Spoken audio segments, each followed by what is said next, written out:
Assalamualaikum warahmatullahi wabarakatuh. Wilujeng tepang deui dina pangajaran kedua daring mata pelajaran bahasa Sunda dina materi kawih. Padaran ayeuna urang ngabahas ngenaan struktur rumpaka batiniah nyaeta aya 4 tema nada, rasa, jeung amanah. Sadacan ngabahas struktur rumpaka kawih batiniah tadi, sakedik orang ngabahas ngenaan wirahma.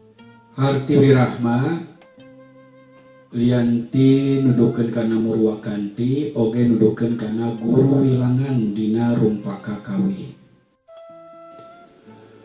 Anu dimaksud guru wilangan nyaeta jumlah engang atawa suku kata tiap pada lisan.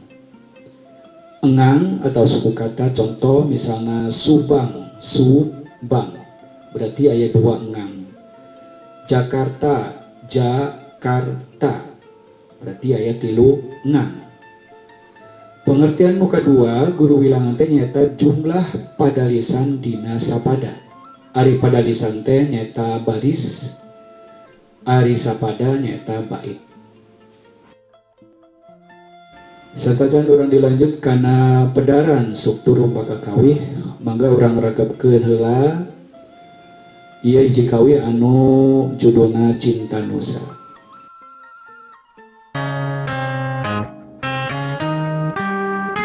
Indonesia gemah ripah loh jinawi,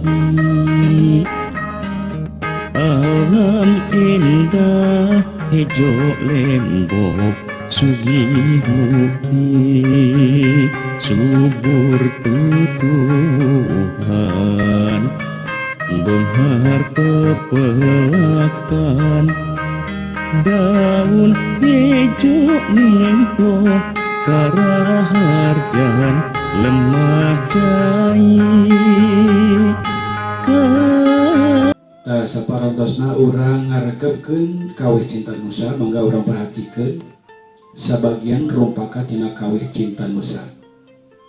Di dieu aya sabagian tina rumpaka kawih Cinta Nusa urang tingali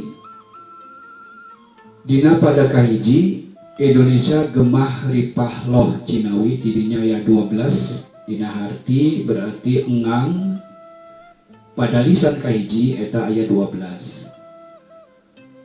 Alam endah hejo lembok sugih mukti 12, subur tutuhan benghar pepelakan 12, daun hejo ngemploh karaharjaan lemah cai 15. Tadi teh nyata pada kahiji. Sapadana berarti aya 4 pada lisan. Eta nuduhkeun guru wilangan tina sebagian rumpaka kawih Cinta Nusa. Kita struktur batiniah kawih aya 4, hiji tema, 2 amandat, 3 nada, 4 rasa.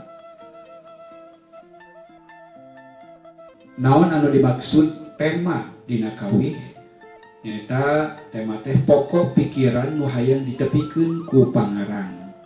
Tiap-tiap kawih biasana sok ngabogaan pokok pikiran naon nu hayang ditepikeun ku pangarang ka urang salaku anu ngaregepkeun eta kawih. Ari amanat dina kawih nyaeta pangaruh nu hade keur ngaregepkeun pikeun kahirupan. Biasana aya dicontoheun keur urang teladan naon keur urang sanggeus urang ngaregepkeun hiji kawih. Eta nada dina kawih nyaeta sikap nu ngarang kawih nu ditujukeun ka batur jeung dirina sorangan. Contoh nada kawih aya gancang, tarik, leuleuy, ngagedur. Artina tiap-tiap kawih ngabogaan nada lamun tiap kawih teh semangat pasti nadana gancang atawa tarik. Lamun kawihna pikasediheun berarti nadana leuleuy. Ieu aya hubunganna jeung rasa. Nyaeta gambaran nu karasa dina suasana kawih. Contoh rasa dina kawih nyaeta sedih, kumbira, sieun, semangat. Lamun kawihna ngagedur pasti rasana semangat. Namun kawihna leuleuy pasti rasana muka gambarnya eta dina kayaan sedih. Nuhun. Assalamualaikum warahmatullahi wabarakatuh.